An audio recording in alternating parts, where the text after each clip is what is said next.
il existe une photo pour le moins dérangeante. Effectivement, elle aurait terrifié tous ceux qui l'auraient regardée. Certaines personnes ont malheureusement eu la malchance d'être tombées dessus. Pour la plupart, ils la recevaient par email en tant que pièce jointe nommée smile.jpg ou smile.dog. Mais à chaque fois qu'une personne la recevait, elle la supprimait presque immédiatement après, n'osant pas la garder. Un peu comme un réflexe. Ceux qui ont pu la décrire eu la même version. D'après eux, on y verrait une créature ressemblant à un chien, vous fixant avec un large sourire à vous glacer le sang. Ils disaient également y voir sur la gauche, une main plus ou moins humaine dissimulée dans l'obscurité. Selon certains, elle pointerait le chien du doigt. Selon d'autres, ce serait vous que cette main désignerait. Mais cette photo eut des effets étranges pour tous ceux l'ayant regardée.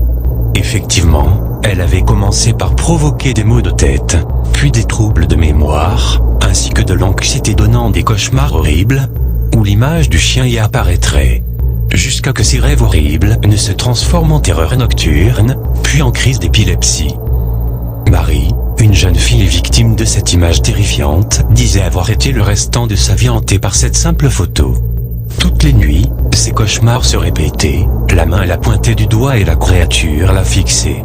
Celle-ci semblait lui parler, sans qu'elle ne puisse comprendre quoi que ce soit. Et la plupart du temps cela finissait en crise de terreur pour la jeune fille.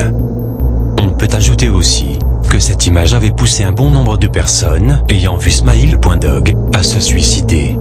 Aujourd'hui, la photo authentique est introuvable nulle part sur Internet.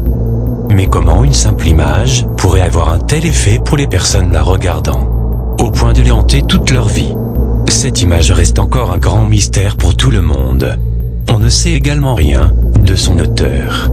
Cependant, même si cette photo terrifiante n'est pas trouvable sur Internet, cela ne veut pas non plus dire qu'elle n'existe plus.